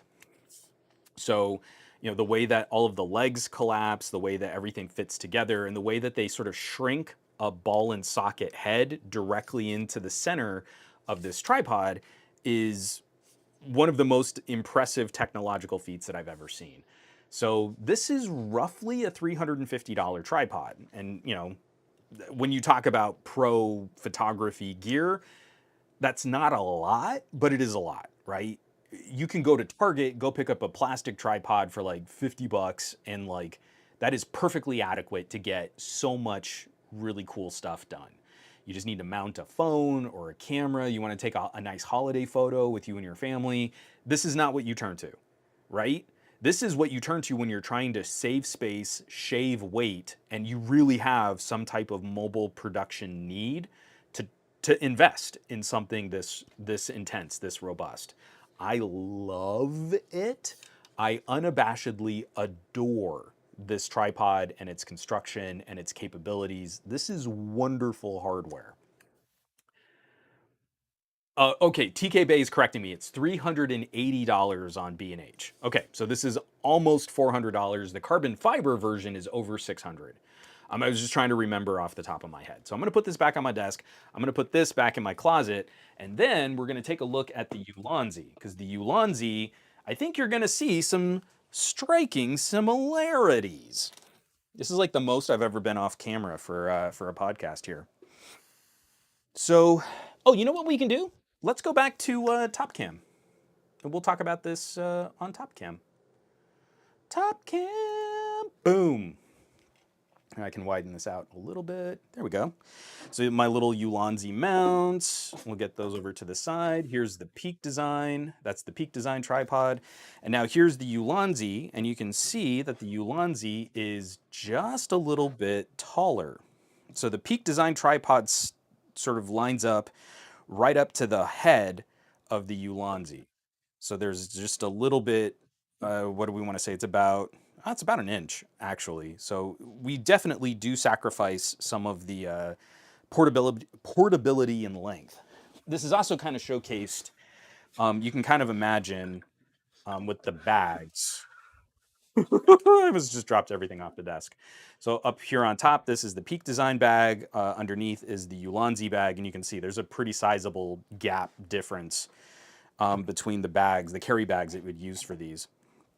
But for this being the Peak Design being a $380 travel aluminum tripod, the Ulanzi is a similarly priced, if slightly less expensive, carbon fiber tripod. So they're pretty close in terms of pack size. This is just a little bit taller, but it still fits in most of my regular backpacks that my travel sort of gear backpacks. This still fits inside, but it's demonstrably lighter, and the legs are a little stiffer. So when you're actually trying to use good cameras on this, the weight can kind of flex the aluminum legs on the Peak Design. The carbon fiber legs stay just a little bit more rigid. Why I'm excited about this? The Peak Design mount system is really unique. And there is some compatibility with other mounts and plates that you can use the Peak Design tripod with. But it's been kind of a challenge getting things that consistently fit here and then I can use easily with some of my other mounts. So like when I go back to my A camera where I'm talking to you face to face, I had to find a mount solution that I could pop that camera off and put it on this Peak Design plate. Well, wouldn't you know it, the company that's making some of these cross-compatible plates is Ulanzi. So this is that smartphone mount again, but on the bottom you're going to see this square plate. So this square plate can work on an F38 mount, or it can work on a Peak Design mount, and all you have to do is rotate it 90 degrees. 90 degrees, it'll fit on my Peak Design, or 90 degrees, and it'll fit on my Ulanzi tripod. So I have gone through over the last couple months and I've replaced almost all of my mounts, even for silly things. Like this is my Gorilla Pod. So Jobby Gorilla Pod. It's got like a little quick release, a really plasticky quick release with a little bubble guide on it. But attached to that, I've now put on one of these fall cam F38 mounts so that I can pop this little control and slide that out. And then I can quickly move a phone from a Gorilla Pod to a Peak Design mount. And all of these plates now are completely cross compatible in my setup. So this is why I'm kind of excited to see just a proper tripod using this mount system that I can also engage with really quickly. So here, let me kind of put that, oops. Do I have the wrong side? I think I have the wrong side. Oh, it would help if I'm doing it live. And unlock that. Come on, go on. There we go. So then I can take this little pin, I can lock this here, and at any point I can easily pop this and swap it with the tripods and the mounts that I already have. A couple other just little differences, things that I like and things that I don't. When I first got this Ulanzi tripod, I don't remember exactly which one it was, but one of the legs was a little loose. So these little plastic tension arms that you can slide the carbon fiber out. When I was fully extending on this, the topmost piece, I would cinch it down and then I could push it back into the leg. So this was a little floppy. I had to get an Allen wrench and tighten that little connector there. But now I genuinely don't remember which leg it was. So all of these have been working pretty well. I do want to shout out the design for the head is really ingenious. So on the Peak Design, we have a problem. On the Peak Design tripod, you can't adjust the ball and socket until you extend the center column. So if the ball and socket is totally down and you unscrew this to make an angle adjustment, it's perfectly flush with the legs of the tripod and you can't move it around. It's stuck in there. So you cinch that down, you pull it out, and then once you've extended it from the main body, you can get in there and move this around. But it's also got this triangle sort of system where you can't line up the angle as easily. So you have to mount something on the top plate, and then if you want it to be sort of perfectly 90 degrees, you can only go to one side of this triangle. If you go to another side, well, that's not perfectly 90 degrees anymore. So you've got to mount this, know which side you're going to, and then you can have like this is helpful if you're trying to make like a vertical or a portrait shot as opposed to a landscape shot. I gotta say, Ulanzi has done something really cool where the head is actually only two-sided. So I'm gonna pull this, and you can do some angle adjustment even without the head being extended from the rest of the tripod body. You don't have the full range of motion, but you can make subtle adjustments if you just need to adjust an angle a little bit. But if you pop the center column and you pull it out a little, you can go on two sides. So you don't have three sides like on the Peak Design, but when you lock it in place on one side, there is a separate control right there where you can change the angle of the top plate. So we don't have that on the Peak Design. This is one of the reasons why the Ulanzi tripod is taller, because they are actually adding a smooth fluid turn head here, which we don't have on the Peak Design, which helps you line up your angle so much more easily. You don't have to rotate the plate and you don't have to rotate the head to find the right side. You just throw it into your portrait mode, flip that knob, make your adjustment for the height, tighten that knob back down, and you're good to shoot. So I am very pleased. I think overall, The Peak design is still slightly better built than what we have here on the Ulanzi, but we're talking slightly better built on a product that costs significantly more if we're comparing carbon fiber to carbon fiber. Again, this is aluminum, it is compact, it's not heavy, but it's heavier for using a metal construction in the legs. This is carbon fiber, and this is less expensive than the aluminum Peak design. I am ridiculously impressed with what Ulanzi has been able to achieve here. Obviously, they're drawing direct inspiration from Peak design, but this has been a phenomenally well-built accessory to put everything together. The last major difference, I just thought it was kind of cute that when you open the Peak design, there in the center column you have this little smartphone mount, but this smartphone mount has broken on me, and my camera's not focusing on it. My smartphone mount has broken on me a couple times. This is my third replacement, just because these little smartphone uh, these smartphone mounts kind of snap at where they tension. So we don't have anything quite that clever on the Ulanzi, but considering how inexpensive it is to get a plate and a proper smartphone mount, the costs of these together are about the same price as the Peak design by itself. So on the Ulanzi, in the center column, what you have is an Allen wrench tool. So if I pop this out, so you can use this to tighten and tension some of the mounts and pieces on the Ulanzi, and that's fine. It's not the most helpful. I kind of wish there was another tool in there that was maybe a bit broader, but that's the last little fun, I guess the fun difference between the two. So if you're shopping a travel tripod, this is now one of my top picks. What Ulanzi has done, Ulanzi and Coman, the F-38 mounts. And the thing is, you don't have to feel like you're going to be locked into one type of ecosystem, because it's pretty easy to get compatible plates that will move back and forth. So I didn't really mean to turn that into a full video review. But yeah, it's pretty great. I really like it a lot. Merry Christmas to me.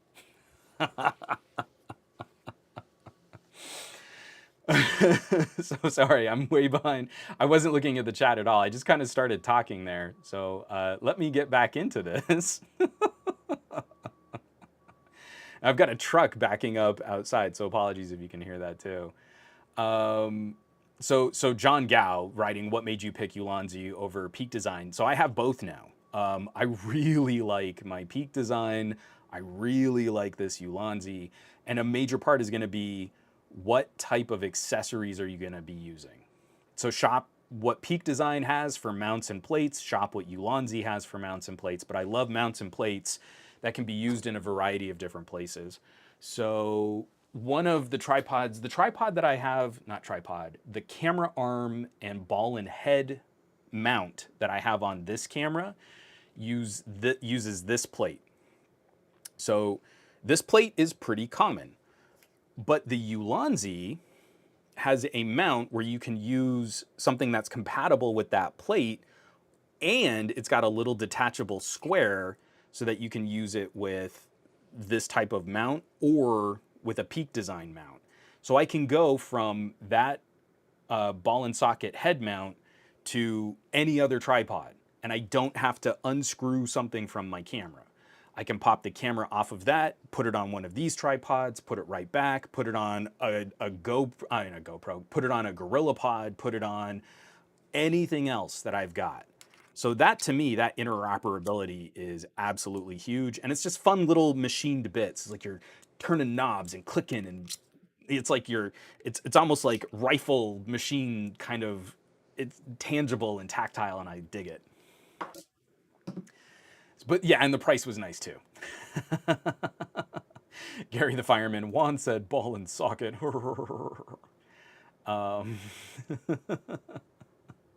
Two Turbo, do you have a scale? Let's see a weight comparison. I don't. So I have a kitchen scale downstairs. You're gonna have to take my word on it. The Ulanzi is noticeably lighter when you pick it up. I don't know how to show that right now. That carbon weave, though, I do like this pattern. It's just real pretty. And again, I don't even have like cold weather to worry about, right? So if you're out shooting like in wintry conditions, carbon fiber is a little nicer for that experience too. I don't even have that, and it's still just like I just like it. It's lighter and it's small and it's pretty cool. TK Bay cross compatible for the win, baby. And because I know TK has been playing with a couple different tripods, so TK could take the tripod he currently has, and he could put one of these plates on it, and then he could get his Ulanzi tripod, and he'd have two really good tripods for use, and one would be a little more portable than the other, and he'd still have all of his accessories could move back and forth. Geet Madden, I don't have any immediately available asking if I have affiliate links, but if you want to hit me up, I'll send you some Amazon links to what I've been shopping. Let's see, because I've got them all in my recently purchased. You know what? Here, let me pull one up right now. From Buy It Again. Seymour. Seymour? So this is the quick release plate. Oh no, just open it. Oh, I hate it when Amazon does this. Let me go through. This is gonna take slightly longer. Go there, and go there. So this is the tripod I was using.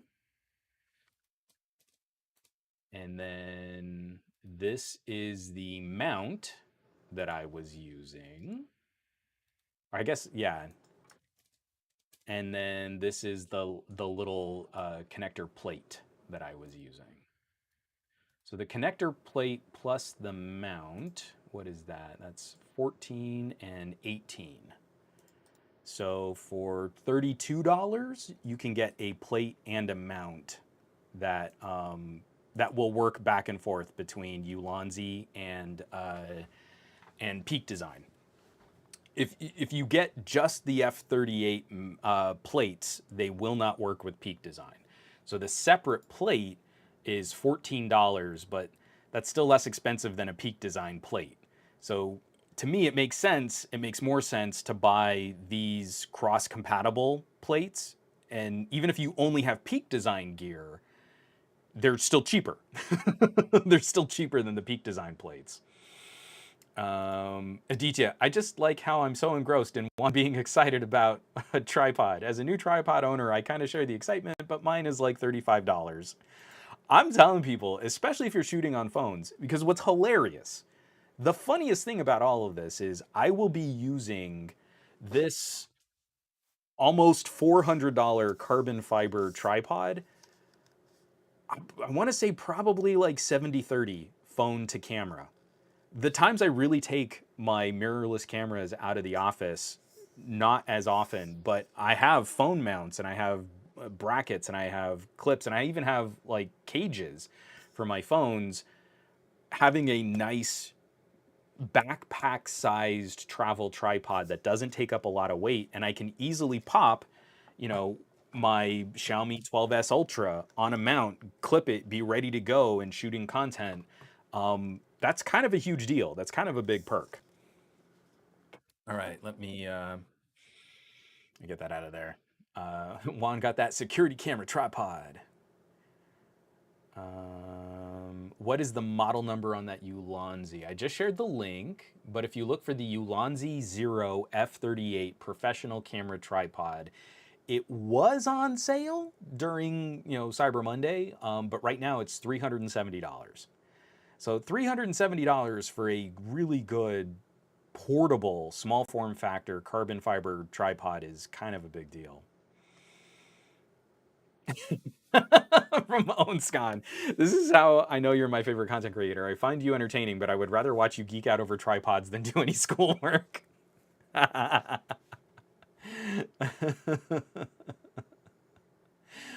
From Ted, I came just in time, I see. Have you listed your Peak Design travel tripod in the Peak Design marketplace? I'm not giving up my Peak Design. I always try to have two really good tripods. So I had my old carbon fiber and I have my Peak Design. Now I'm gonna be rolling over for my Peak Design and my Ulanzi because genuinely I can fit both of these in my backpack. Here, let me throw my Ulanzi in its little travel bag. I'm just gonna kind of drop that in there, and then let me drop my Peak Design. Oof, this Peak Design is so much heavier. it's I'm so weak. Hold on, let me get this. Drop this in. Come on, go all the way in. The Peak Design case is a little snugger. Woo! Man, they're doing some renovation across the parking lot, and I just heard a big old loud thud. So now I can drop Peak Design in the backpack. You can't even see. So that's the Peak Design kind of peeking up from the bottom. And now the Ulanzi has to be kind of straight in the middle of my backpack, but I can still zip this closed and have two lightweight, portable, full-sized travel tripods ready to go. And that kind of blows my mind. This could now be a camera rig in just a normal pack and carry backpack. Throw a couple of phones on there. I could shoot from my Xiaomi and from my Vivo, two camera angles, and this is all super condensed. So throw in like my mic pack. So this is the little hard case that I keep my Rode microphones in, and a two camera, two mic interview run completely off of phones. Brilliant. So good. Oh, so good. Oh, it makes me so happy.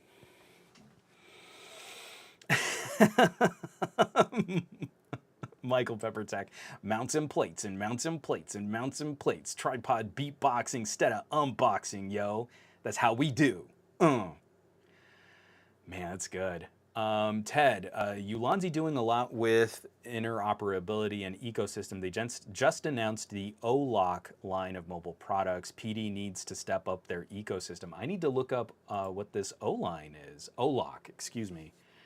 Let's see. Ulanzi O-Lock.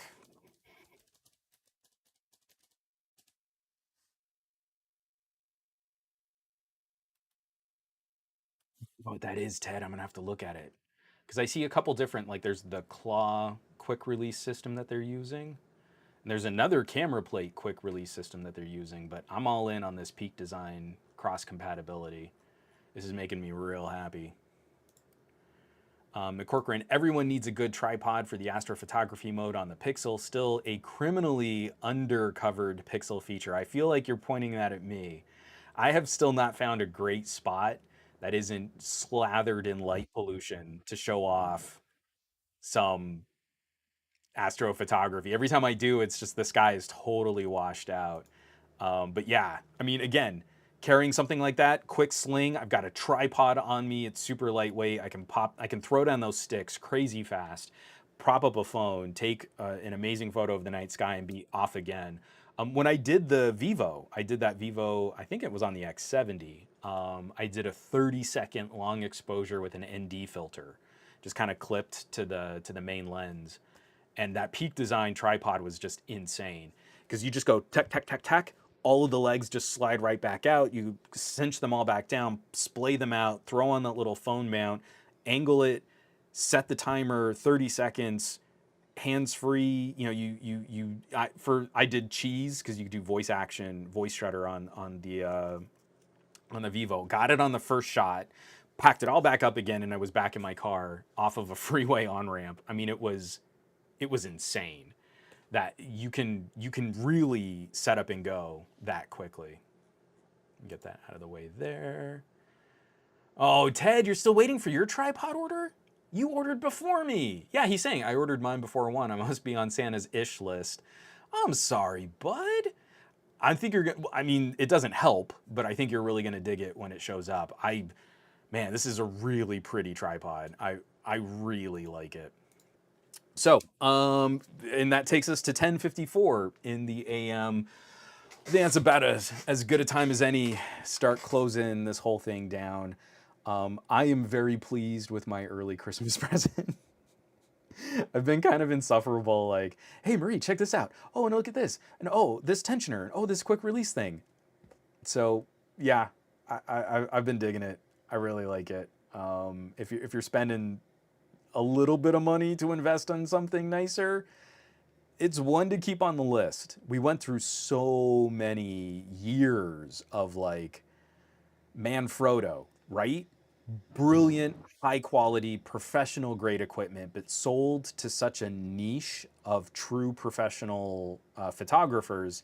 It took a long time. Bowers and Wilkins came in, and I really like. I can't remember who made that tripod now, because it wasn't Bowers.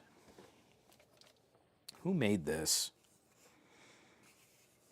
I know it's on here somewhere.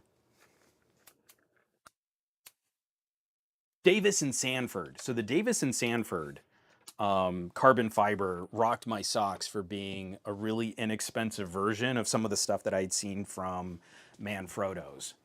And that was amazing. I want to say that was, I can't remember. TK probably remembers better. It was probably like a $200 tripod. But in a short period of time, to go from that to then the Peak design, then to now this Ulanzi. Oof, man, like our portable content creating equipment is getting remarkably good and not getting more expensive for being even better than it used to be. So I'm real pleased. I'm very happy. Oh, John Gow. I'm still using my Manfrotto, so I'm very much in the market for a travel tripod like the PD or the Ulanzi. First of all, that Manfrotto is still, I'm sure, a baller tripod. Again, the Manfrotto gear was built to last. I forget who I had before. I had an aluminum. I had an aluminum tripod that the center column tensioner died, and it was cheap plastic when I tried to take it apart to see if I could fix it. You would never have that problem on a Manfrotto. So I saved money by not buying an expensive travel tripod, but then I needed to buy another travel tripod because what I saved money on broke. I'm not getting that sense with the way that we've designed the Peak design and now this Ulanzi. I think it's going to be a solid solution for much longer than what inexpensive gear used to look like a couple years ago. Geet Madden 3 tripods. Is Juan a hoarder? So I currently have 5 full-size tripods, 2 of which are proper travel small form factor tripods. I have 3 Gorilla Pods. I have a whole bunch of like clamp mounts. So do I have one out? Oh yeah, one's over here. I have a ton of these guys. So if you set up lighting and then you just want to bolt a phone like directly under your lighting, these guys come in handy. These little like just like vice grip style mounts. Super, super clean. And again, not that expensive. So yeah, I am kind of hoarding production equipment, but they're also handy. Like you can easily use something like that to mount a microphone under a camera. You know, like stuff like that can be really helpful. From Onscon, I only have one question left. I want to try out a desktop mode, but my mom surprised me with a 4K TV she got secondhand. How much would I have to spend on a phone that supports 4K 60 over HDMI? I believe newer Samsungs can support 4K 60 on DeX, but to my knowledge, the easiest compatible 4K true desktop mode is still probably Moto Ready 4 on the Edge Plus. So if you get an Edge Plus on sale, it's still on sale for $499. Is that right? Moto Edge Plus. Yeah, even on Amazon. Hold on. So a 512 gig phone, 8 gigs of RAM, but that really hasn't been much of an issue for performance for me. Yeah, so this to me would be probably one of the more cost-effective ways to get a true 4K desktop mode phone in a more recent flavor. I'm not sure on older phones. I don't know if the last Moto Edge or if like the Galaxy S20 on DeX is going to support 4K, so I don't know. But that to me would be one of the more immediate picks. And then you'd have one of the most powerful phones of 2022 kind of rocking that. Michael Peppertech, Gitzo is also up there, but I'm not spending $2,500 plus. Gitzo tripods are so nice, but I feel ya. I'm not there. And Ted, buy it nicer, buy it twice. Too true. I went through 2 tripods at Pocket Now from traveling and throwing tripods in suitcases and stuff. And both failed on that center column where I would buy an inexpensive tripod and it's just a plastic tensioner. You screw it down and these 2 like plastic leaves press against each other to lock that center column. Not great. Boy howdy, do those things not work well over longer periods of time. Let me get this out of the way here. Yeah, so I know. So Geekmaster 88, Dex and Ready For are the only ones that do 4K, if I'm not mistaken. So for $500 or less, you can jump on the wagon. I don't know what Dex does for 4K because on the last version of One UI, Dex did not support 4K on phones. So you could do good lock or whatever, and you could jump through some hoops, and you could eventually get it to 2560 by 1440. Ready For has been the only one I've ever played with no user input, no jumping through hoops, no messing with settings. It even supports the full aspect ratio and resolution of my wide gaming monitor. So I don't know if new Dex is properly supporting 4K 60. I don't know. But Ready For has been awesome. Now in Honor desktop mode and any of the Android just alternative desktop video outputs should work on a 4K display, but it's not going to be a true 4K resolution.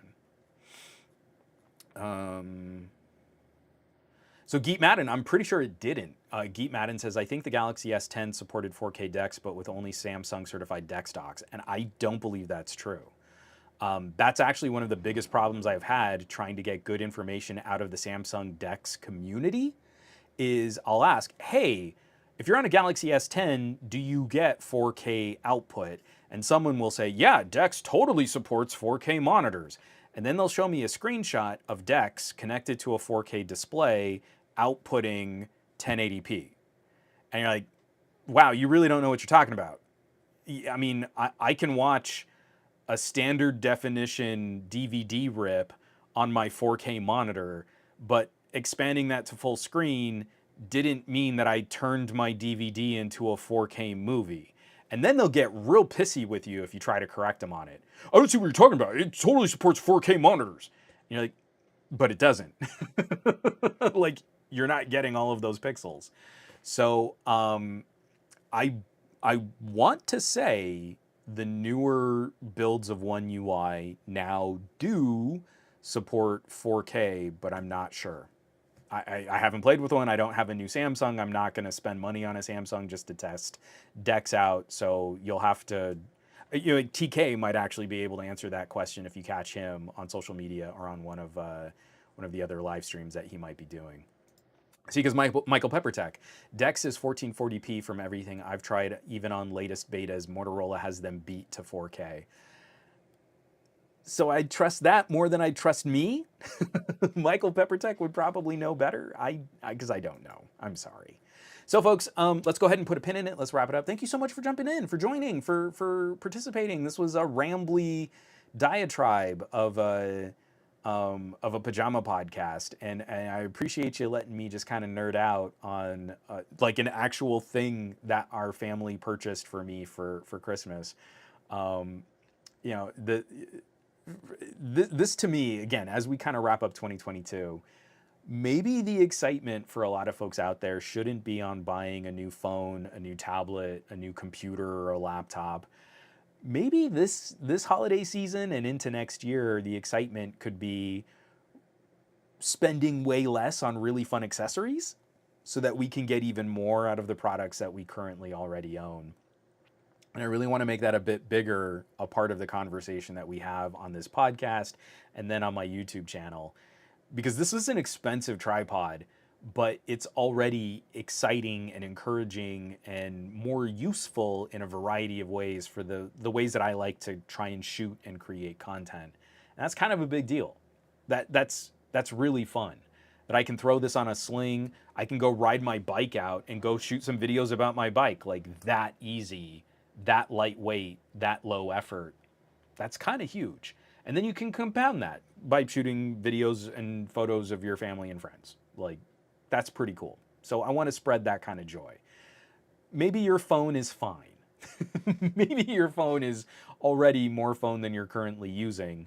So coax a little more use out of it with a little smartphone tripod mount or a better cradle or stand to prop it up or a new microphone, an inexpensive lav that you can just plug right into it. I think like maybe that's a better way to spend some money and still get that dopamine hit of buying fresh new gear.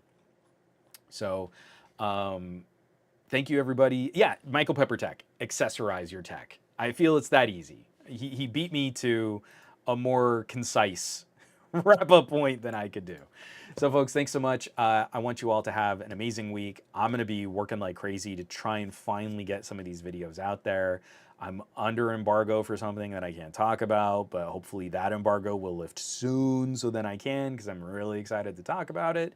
And it's just the holidays, man. Have a good time. Unplug from social media a bit. Break bread and share some memories with people who care about you, because I feel like as we get to the end of a year, even though we as evolved primates have just arbitrarily decided that this is an ending and that we're about to start a new thing for next year, it's still a good reminder to take stock of what we have and what we want and what we need and who we care about as we go into a new calendar year. So from all of my family to all of yours, I want you to have an amazing holiday season. Stay tuned for some videos and articles and Patreon posts and live streams and podcasts. And I hope you're all having a good time with this. I want you to do awesome with your technology. I want you to be awesome with your technology. I'll catch you back here for another episode of the Monday Morning Tech Chat Show. Probably another rambling pajama podcast next week. Be safe, take care of yourself so you can take care of others. And I'll catch y'all on the next stream. I love y'all.